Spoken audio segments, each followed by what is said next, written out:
Well, thank you, David, for that very generous introduction, and I want to thank the Society for an opportunity to come and participate in this FISSOC. It's a real honor, and I'm truly humbled to have a chance to give this lecture in honor of Hodgkin, Huxley, and Katz. I think many of us would probably agree if we could just accomplish a small portion of what they had done in a career, any one of them, then that would be a wild success. It's also really terrific to come and visit the UK. I always enjoy these chances to get over here. And 30 years ago when I was a postdoc, the training that I received was really exceptional, and it laid a foundation for most of what we've been able to do. And so I'm extra appreciative of my time when I was over here. So I want to talk to you today about allosteric modulation of glutamate receptors, but really ligand-gated ion channels in general. And just to start, allosteric regulation is an old concept. It has the word has Greek roots with allo, meaning different, and stereo, which is solid as perceived by viewing from multiple angles. There are the very first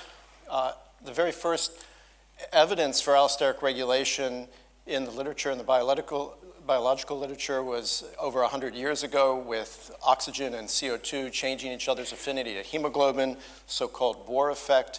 The term allosteric first appeared in the literature to describe an inhibitor that's not a steric analog of the substrate from work with Jacques Monod. And as you can see in this very nice review, this figure I lifted from that review, the idea that allosteric interactions is a part of biology has just continued to be strengthened to the point now where we see virtually all protein-protein interactions in an allosteric context. And even within a protein, the chain of interactions from one side of a protein across the many atoms to the other side embodies allosteric interactions along the way. And so it's really a central feature of how we understand biology. This cartoon of an ion channel represents some of the ways ligands can interact with that channel. And one can have an extracellular binding site for the orthosteric agonist at which competitive antagonists can bind. In this channel, there can also be blocking sites deep in the pore that are usually voltage dependent, sometimes ion regulatory sites, regulation from the inside, and then also separate sites for small molecules to interact with that are allosteric modulators that can change the gating rates for opening and closing of this pore that ultimately change open probability. They can also change the affinity of the agonist at the orthosteric site and rates into and out of the desensitized state. So let me just synchronize our thinking a little bit about the glutamate receptor family.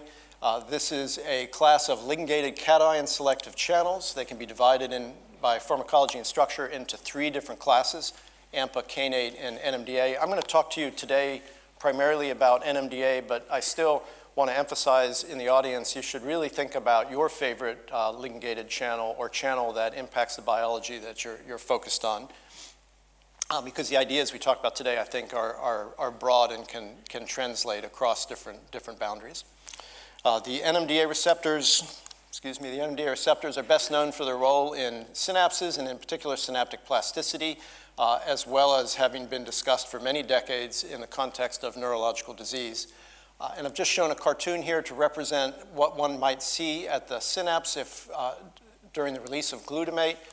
From these vesicles. As the glutamate diffuses across this 30 nanometer cleft, it will typically encounter both NMDA and AMPA receptors, rapidly bind to both, and the AMPA receptors will rapidly activate, induce an inward current that very quickly deactivates.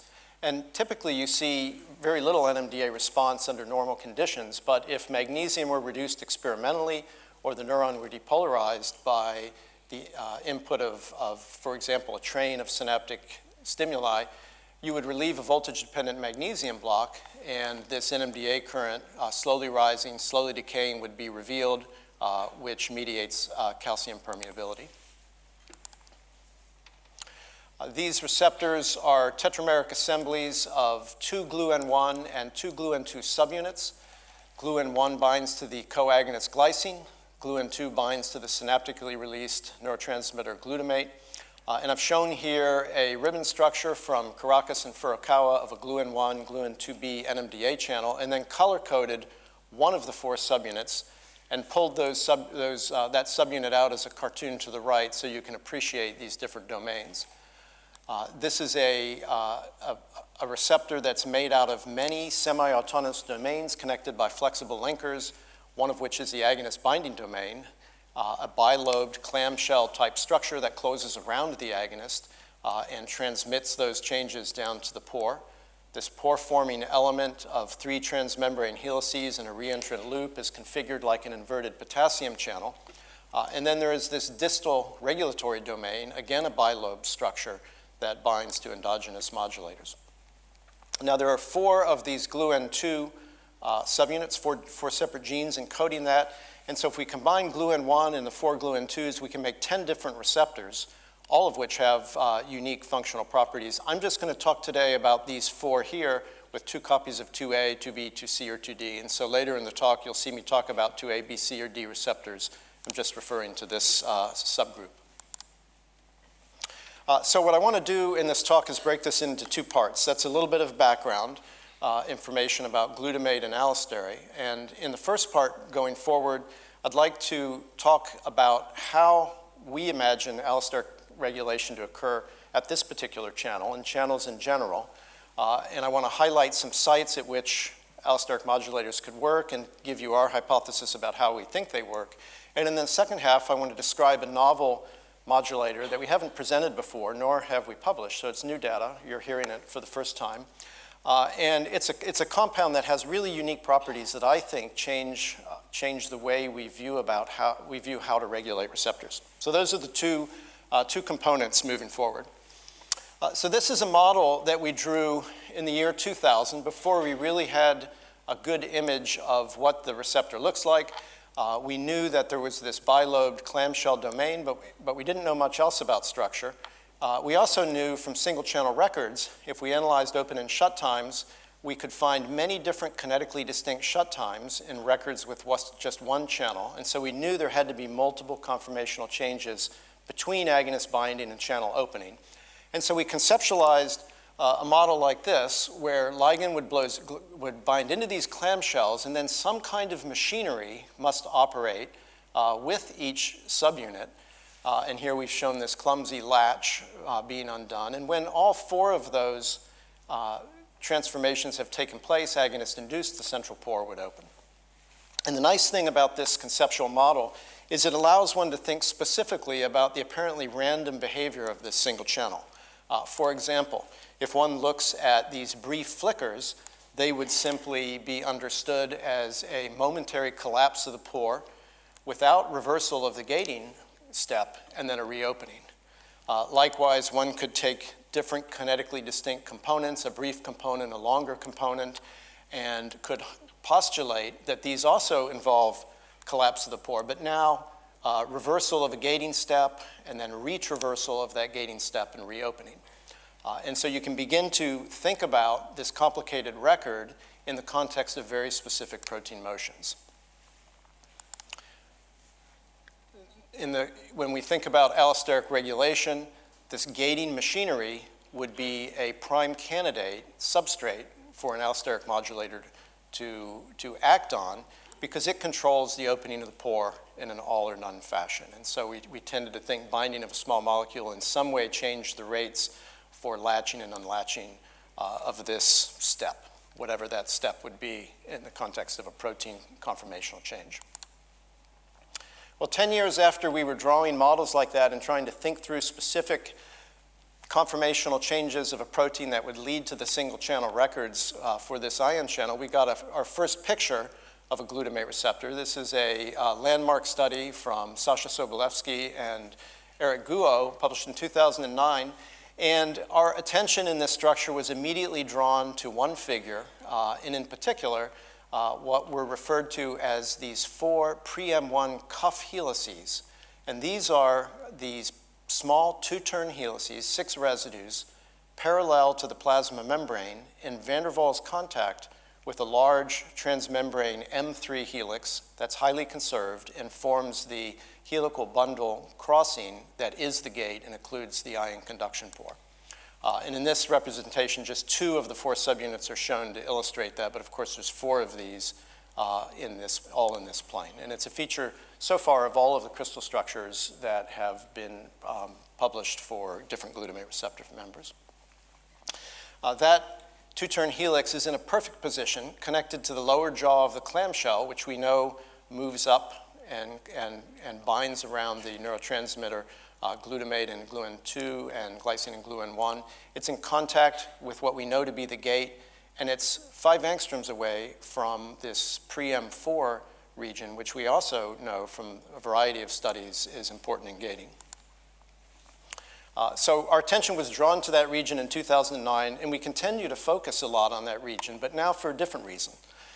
In the last 7 or 8 years, we've learned an awful lot from the genetics about the various ion channels, including the Nmda receptor. And what we have found in a large database, the Nomad database published by the Broad Institute, is that there are many fewer variants or polymorphisms than expected in that pre-M1 region, as well as the M3 region that it contacts, as well as this pre-M4 region.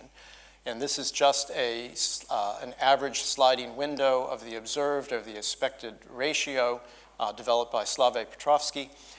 And when that graph drops down to 0, it means there are no variants in the 140,000 genomes and exomes in the Nomad database. And so for pre-M1, that's true. There are absolutely no variants identified in that region, as well as M3, and very few for pre-M4. And so that would suggest these regions are under purifying selection, implying they play really crucial roles in the receptor function. The complementary piece of genetic data to that result is the realization that the Nmda receptor is a locus for disease-causing mutations. And we now know of over 500 mutations, individual missense variants in the glutamate receptor, the Nmda receptor gene family. About 250 of those are published or available in ClinVar. The rest we know through our work from the Center for Functional Evaluation of Rare Variants at Emory, which receives clinical information about these genetic changes and then tests their function and puts that on a publicly available server pre-publication to help with future diagnosis. So of those 500 variants in the Nmda receptor, a quarter of them, actually more than a quarter of them, are all piled up in the 2% of the protein represented by the pre-M1 helix, 9 amino acid residues that are absolutely conserved in this M3 region, which is in contact with pre-M1, and this pre-M4 loop, which is just a few angstroms away. So for us, this was extra validation of what looked really provocative in the structural work, that the pre-M1 helix is really central to gating, as are these other regions. And so we've sort of taken that genetic information and revised our models, and now we consider these triads of interactions where you'd have a pre-M1, for example, gluN1, touching the gluN3 and interacting with the adjacent subunits, M4, as a gating triad. And so these would be candidate interactions that in some way are impacted by glutamate binding, clamshell closure, to undergo a conformational change that happens before the pore opens.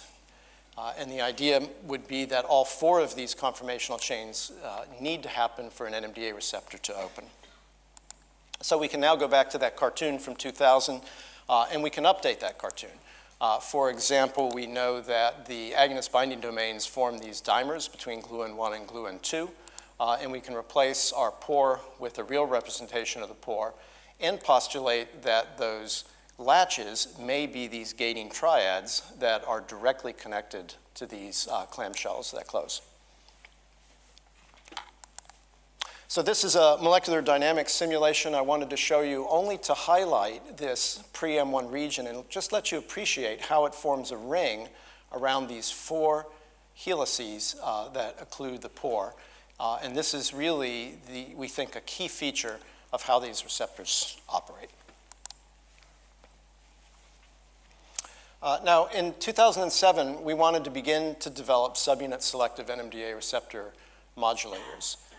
We we had a series of ideas that led us to this. We were particularly interested in the GluN2C and GluN2D subunits. These were understudied in the literature because there was a complete lack of tools. And so we thought if we could develop some tools, we'd be able to advance an understanding of what these do in the context of circuits. And in doing that, we felt that the protein-protein interfaces were the place to look for allosteric modulators. These provide sites at which small molecules can bind. These are regions that are far less conserved than the agonist binding domain or the pore, which are extremely under very high conservation for this family. And we know from the work of a lot of individuals they appear to play important roles in gating. And so in the Nmda receptor, these red lines summarize protein-protein interfaces. There's an awful lot of them in this modular complex. And these would be candidate sites, we thought, for allosteric modulators. So if we go back and look at this cartoon again, what we really wanted to do was develop a screen for extracellular modulators to eliminate that do not act at the orthosteric site and are not channel blockers, but rather would hit these hypothesized separate sites, which we thought were protein-protein interfaces, and thereby we would find subunit selective compounds. So we designed in our assay a set of conditions with supramaximal agonists to avoid that orthosteric site. And then when we got our screening hits, we triaged them by eye to remove all rigid primary, secondary, tertiary amines that would be likely channel blockers. And then what was left, we went and screened under voltage clamp, running an IV curve to make sure that whatever they did, either inhibit or potentiate, was voltage independent so we could avoid this region. And in doing that, we feel like we selected for allosteric modulators at sites hypothesized on this cartoon. As we developed that assay, once it was validated, we screened 100,000 compounds. That was a lot of compounds in 2007, 2008. It's not a lot of compounds today, and the robots pushed through that pretty quickly. But at the time, it was a good effort. We did that in my lab and ran it on 2C and 2D expressing cell lines. We had a perfectly reasonable hit rate compared to these sorts of screens. And after we triaged our channel blockers and voltage-dependent actions, we were left with a little over 200 hits to sift through.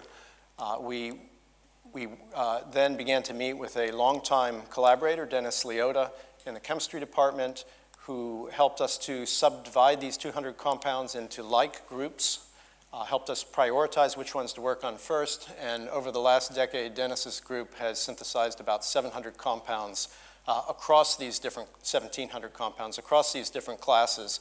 And these ones that are shaded have been published either in JMedChem or in the biological literature.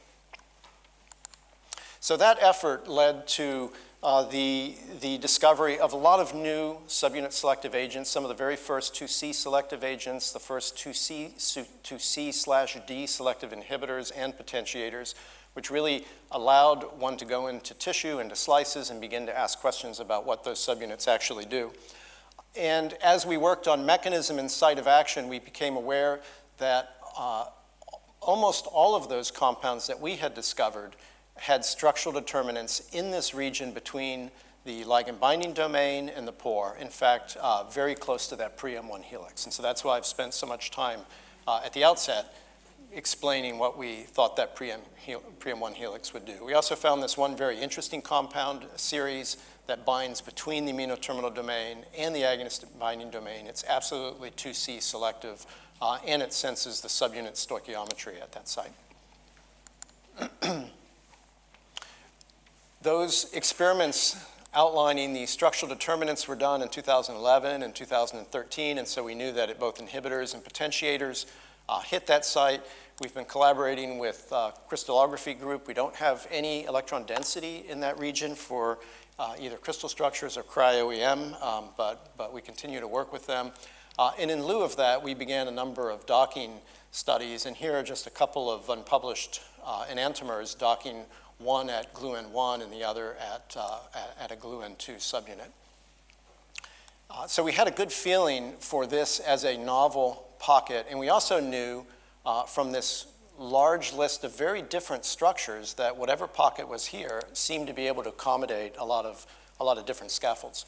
And we were really gratified in 2016 when Sasha Sobolewski published a series of studies in the AMPA receptor in which he showed 3 very differently structured AMPA receptor negative allosteric modulators all occupy this site.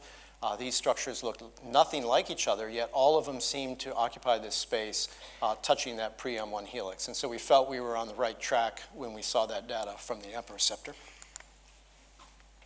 So for the remainder of the talk, I want to tell you about one new class that we have not published yet, shown on this slide, that we think has really intriguing properties, and it's changed the way that our lab thinks about allosteric modulation.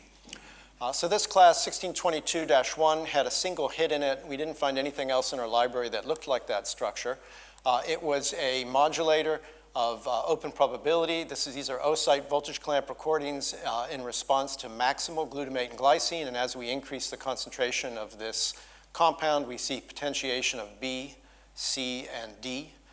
This compound can also modestly shift the EC50 for both glutamate and glycine, and it does that at all receptors, 2A, 2B, 2C, 2D, even though you see no potentiation here of the maximal response to 2A. The potency of that initial hit was about 20 micromolar, so it wasn't a very exciting compound, but it was highly efficacious, increasing the response for C and D up to 4-fold. And so we did one of the experiments that we really like to do every time we start working on a new class of modulator that had not been seen before. And this is a voltage clamp recording where we will activate receptors, in this case gluN1, gluN2B, expressed in HEK cells with a maximal concentration of glutamate and glycine, and then we step into glutamate and glycine plus the modulator at different concentrations. And if that compound interacts with a conventional pharmacological site that follows the law of mass action, this potentiation time course should be exponential. And if we extract a time constant from the fit, 1 over the time constant plotted a function of concentration should be linear, and the slope of that line should be K on, and the intercept should be K off. And from K on and K off, we can determine a kinetic KD, and that KD should match for this modulator what we see in this macroscopic current. And so we did that for this compound and got a very nice match. We got 22 micromolar, 20 micromolar over here, and that convinced us that this molecule actually bound to an understandable site reversibly rather than, for example, partitioning into the membrane, changing membrane fluidity in some way that was difficult to understand and difficult to wash out. We did some chimeric studies that suggested this compound, like the other ones I mentioned, also had structural determinants in the pre-M1 region. And so we screened across pre-M1 and the M1 region for gluN1 and gluN2B, changing each residue to an alanine, and it was an alanine, we changed it to a cysteine. And simply asked the question, did we perturb the ability of this compound to potentiate? And we found for both subunits a strong perturbation in the pre-M1 region, as well as a perturbation in the linker, heading towards the M1 domain, and also in the very proximal region of the M1 domain. And I've color-coded that on here. And although every residue, every bar that's colored is outside the 99% confidence interval, the largest effects you can see are up front down here. And so this is the pre-M1 region for gluN1, lighted up for the residues at which mutants decrease function, and here for gluN2B, residues that both decrease or increase the actions of this compound. And so we felt this also had pre-M1 structural determinants. Now, at the same time we were doing this, Kevin Ogden in the lab had been helping with that screen. He was also working on a number of human mutations, and in particular, we're looking at a gluN2A P552R mutation in an epilepsy patient. And Kevin found that particular residue did something a little bit surprising. It decreased the single-channel conductance a little bit, and this is a great reason why you want to have the same people in your lab working on different kinds of projects, because it allows them to take insights and design new experiments that one might not normally do. And so Kevin wondered that perhaps if changing this small side chain to a large side chain was able to decrease conductance, maybe these modulators we have that bind in the same vicinity and add some mass to that region might also impact conductance. So we did a series of experiments in outside-out patches from HEK cells. This is gluN1, gluN2B receptor. Downward deflections, if you're not used to looking at it, are single channels that are opening. This has a conductance that corresponds to about 50 million ions per second. And if you look in the presence of glutamate and glycine alone, compared to in the same patch, glutamate and glycine plus our screening hit, you see a strong increase in activity, confirming it's a potentiator in a patch all by itself. And if you then expand a portion of this record, you see the conventional conductance that's been reported by many dozens of papers for the Nmda receptor, around 50 picosiemens with a few 40 picosiemen openings. However, if you expand the record with the modulator, you see something really interesting. You see that the conductance has dropped about 30%. And in fact, you see two different conductances. If we look at the histogram of the amplitudes, one finds that in the presence of drug, there is a shift from the single channel amplitudes present under control to two entirely new sublevels. And if we look closely, we see direct transitions between those sublevels, suggesting they come from the same receptor complex. So this was a really new and unexpected finding. I still am not aware in the literature of any small molecule binding outside the pore that's capable of changing unitary conductance. And so we began to think a lot about what conductance means. Of course, we know from very old literature that different agonists can produce distinct conductance levels. That's been shown on the muscle nicotinic receptor.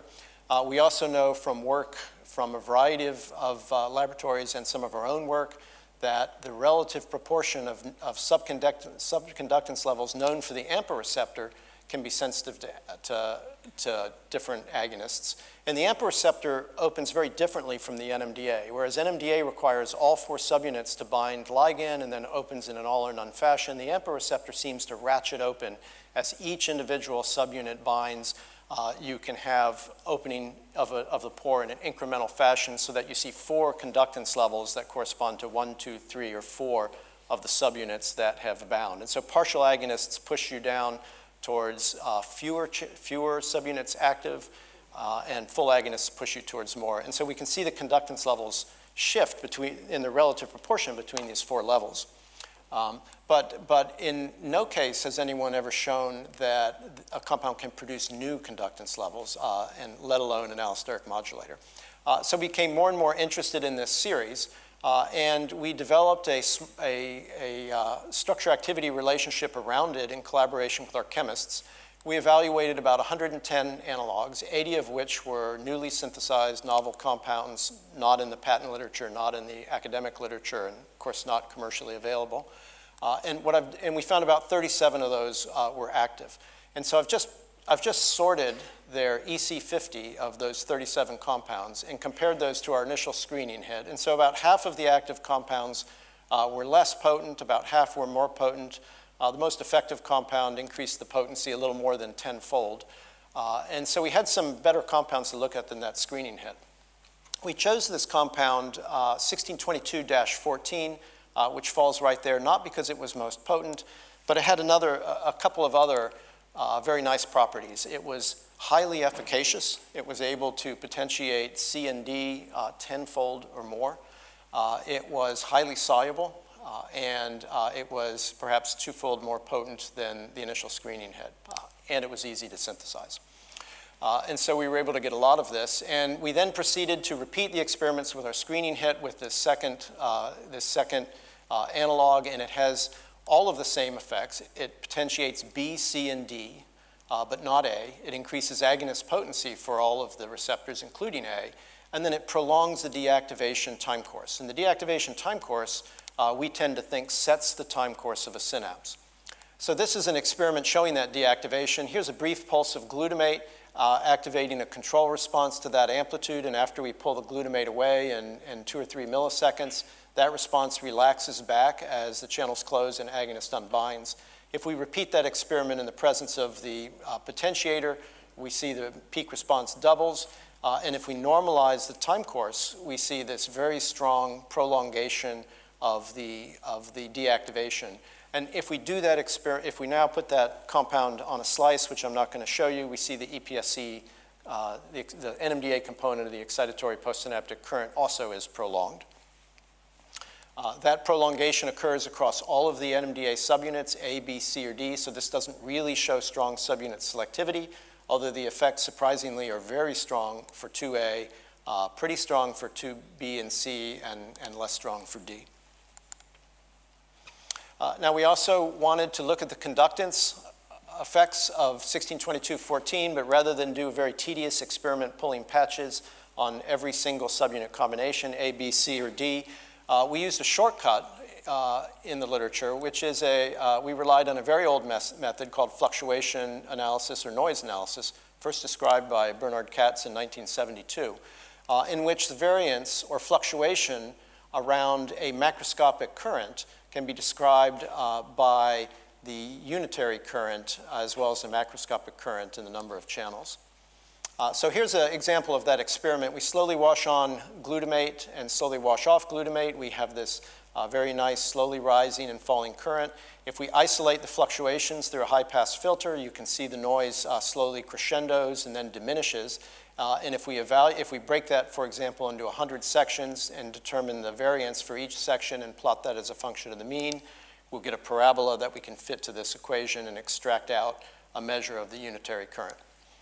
Here is the same cell now with that experiment repeated in 1622.14. You can see strong potentiation and actually diminished noise.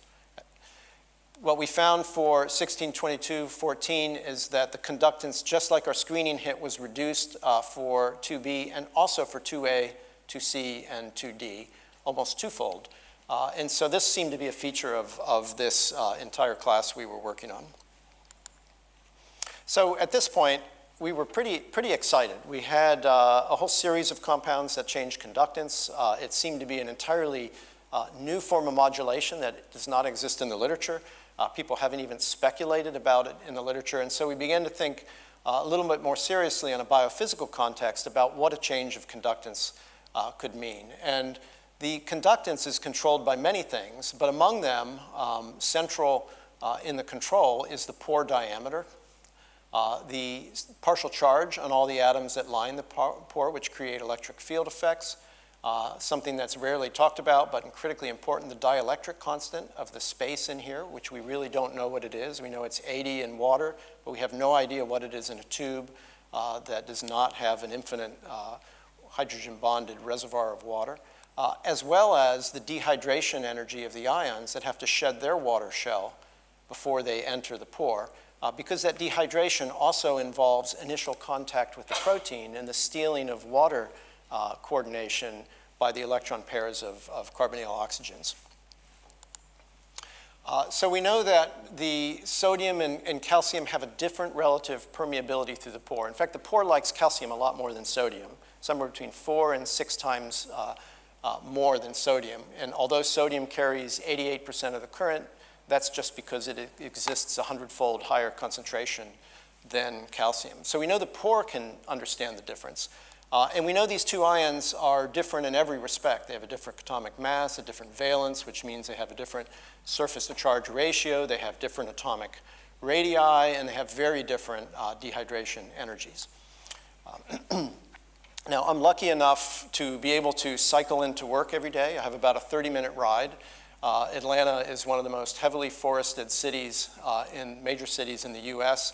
And so a lot of my ride looks like this. This is a picture I took on Friday before I headed over here Saturday later. And I have this opportunity to cross this interesting little suspension bridge. Can't quite see it, but it hangs about 30 feet above Peachtree Creek, completely in the woods. And it's only a one-way bridge. It only holds one bicycle at a time. So kind of an odd choice of engineering. But on that 30-minute ride, I have an opportunity to not think about all the things I got to do that day, but I have a chance to just clear my mind and think about our data. What does it mean? What's important, what's not to study, what should we what should we be thinking about in the context of mechanism and how these things work. And so one day I'm crossing this bridge, and it just occurs to me, you have to hit this bridge at just the right speed. If I go too fast, my handlebars run into the railing. If I go too slow, the front tire starts wobbling and my handlebars run into the railing. And so there's a perfect speed for me. That speed is a lot slower than my college-age kids who just blast across this thing, and I don't really know how they do it. And as I'm going across that, I'm just thinking about these ions moving through the pore, and it just struck me that it would be extremely unlikely that one could change the diameter of the pore and expect sodium and calcium to go through that pore with the same relative velocities. And so stated another way, if sodium flux were to decrease 40%, it's really unlikely that calcium permeability or flux would also decrease by exactly 40%. And so in that moment, I sort of realized we need to look at the relative calcium permeability with this new subconductance level produced by this modulator. Now, this was actually not the first time I had thought about this. This is an idea I had been thinking about for a long time. And in fact, I was supposed to do this experiment 30 years ago. I received a postdoctoral fellowship from NIH in 1989 to come and work with Stuart Kulkarni, who had just published a pair of extremely influential, a pair of extremely influential papers in 1987, showing that these new glutamate channels that had just been described have 10, 20, 30, 40, and 50 picosemen levels. And so my proposal to the NIH was, let's look at the relative permeation and properties of these individual levels. We never did that experiment because we got sidetracked on to allosteric modulation of the channel by extracellular ions. But now I have a chance to redo that experiment. But it's going to be a little bit easier this time because rather than parse out these brief channels and sort them out from the record, we can use this probe we have to change conductance and just ask the fundamental question, does ion permeation in this channel change when the conductance levels change? So we did a very common textbook experiment. We generated current voltage currents under different ionic concentrations. These are some raw responses to a step curve from plus 40 to minus 100. Initially, we worked in, we generate a curve with just cesium as our permeant ion and then switched the solution to just calcium. So magenta cesium, green is calcium, and then we would repeat that in the presence of drug. And we would use the Lewis equation to determine the relative permeability of calcium to cesium from the shift in the reversal potentials. So here's the results of those experiments. One can see just from these two representative records a large shift in the reversal potential in the presence of drug compared to vehicle. And here are those reversal potentials shown, and I've just color-coded it. Here is the control with cesium, here is calcium, and now if we repeat that, you can see there's a substantially larger change in the reversal potential now in the presence of this compound 162214. If we calculate relative permeability with the Lewis equation, we find a change in the calcium permeability for 1622, both when we do this experiment for 2A and also when we do this experiment for 2B. Now, these are really non-physiological conditions. Cesium, which cells never see in the absence of divalence, and then divalence with no permeant monovalent ions. And so we repeated this experiment in symmetrical sodium and potassium, and now we simply change calcium from 0.1 to 10 millimolar.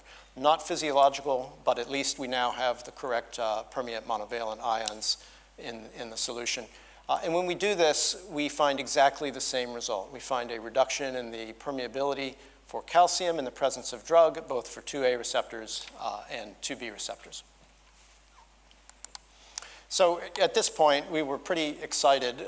We felt like this was really new space, at least for us. We hadn't imagined that our compounds, which we had had for 10 years, did this. And we really hadn't thought about this idea that permeation was a substrate for modulation. But before we got too far carried away, we have to recognize that all of the experiments up to this point are in heterologous expression systems, non-native systems, and so we needed to repeat this in neurons.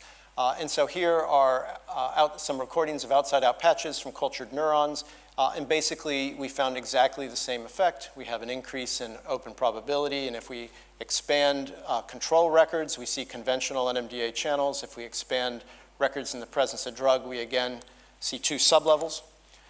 Those sublevels, again, are unique compared to control and have these hallmark transitions suggesting they arise from a single receptor complex. We also did a whole series of calcium imaging experiments. I'm just going to show you one more data slide before we summarize. All of those were consistent with the idea that this compound drives down the calcium permeation. In this experiment, we've dye-loaded the cell through a patch pipette with Calbrite 590, a calcium dye, and held the cell at minus 60 millivolts. And then that allows us to record an inward current. Here's the response to NMDA in this neuron. Here's the response to NMDA plus 1622-14. We see the typical threefold increase, 2 to 3-fold increase that we're used to in the current with this potentiator. But if we now look at the calcium fluorescence in an instantaneous fashion, we see that there is much less change in the calcium fluorescence. In fact, nowhere near the threefold, suggesting that, in fact, calcium permeation has been reduced even though the channels are opening more. We have similar experiments when we don't patch clamp, but we load with a sodium dye and a calcium dye, and we take alternating images and other controls showing the dye is not saturated and that this compound doesn't change calcium handling, for example, when you challenge the cell with an ionophore and just ask what's the time course for rise and fall of calcium. So that's the data that I wanted to show you. I have a couple of summary slides. So the first one is just to talk about glutamate receptors. So the conclusion for our work on glutamate receptors has 3 key points. If you forget everything else, remember these points. The glutamate receptors contain these semi-autonomous domains with allosteric modulators that act at domain-domain interfaces. I think this is a theme throughout biology and consistent with everything we know about modulators of other ion channels.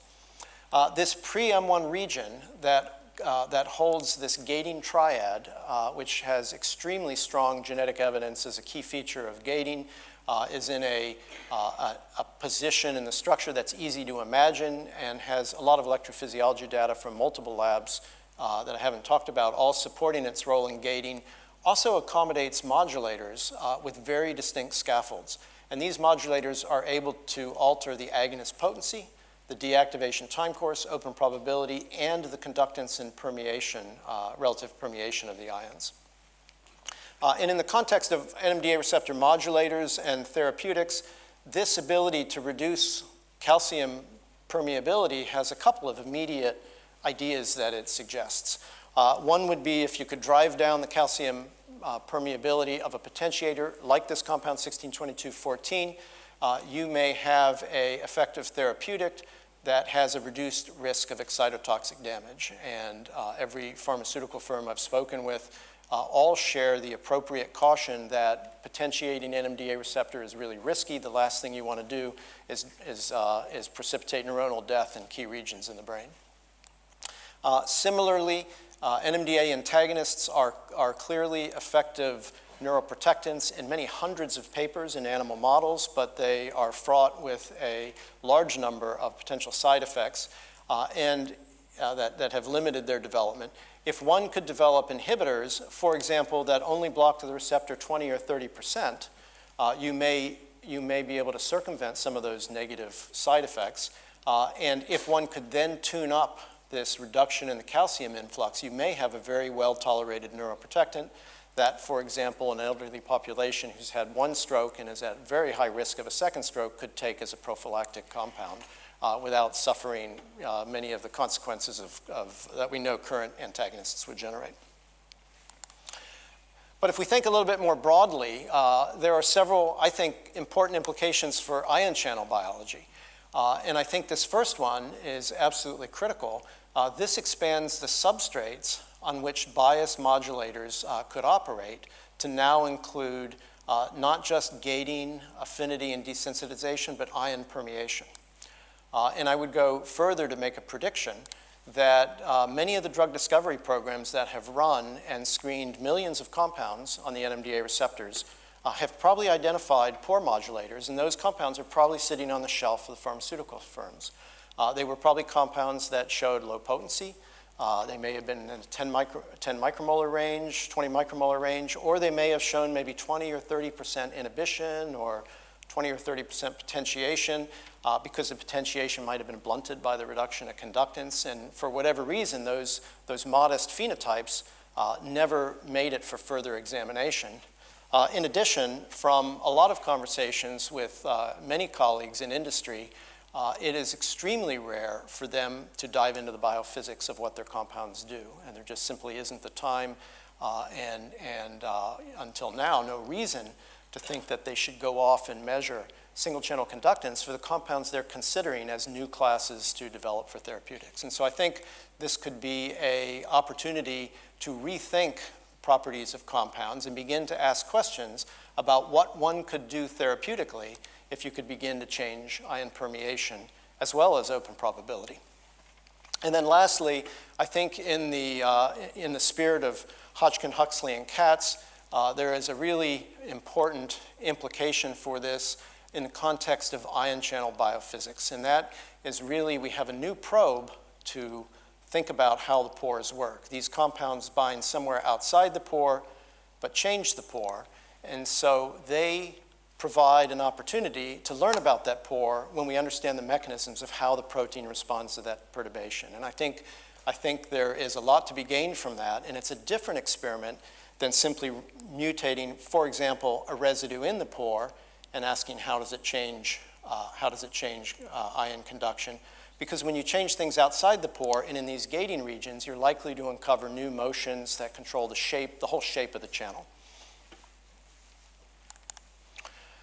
So I'd just like to acknowledge the people who did the work. Of course, I didn't do any of this. Riley Persick did a terrific job with the calcium permeation studies. Sharon Swanger, who's now has a new faculty position at Virginia Tech, also did a terrific job. We were lucky enough to have Chris Shelley in the lab for a couple months to do the neuronal recordings. Alpha Khatri helped out with the recordings, and a pair of technicians, Jing and Fong, did an enormous number of patch clamp recordings and oocyte recordings, which I have not shown you. And then, of course, I want to thank my longtime collaborator, Dennis Leota, and recognize Dave, Matt, Ethel, and Gabby, all of whom made analogs in that series. My disclosures are listed here, and this work was funded by NINDS from the NIH. And I thank you very much again for an opportunity to give this lecture, and thank you for your time and your attention.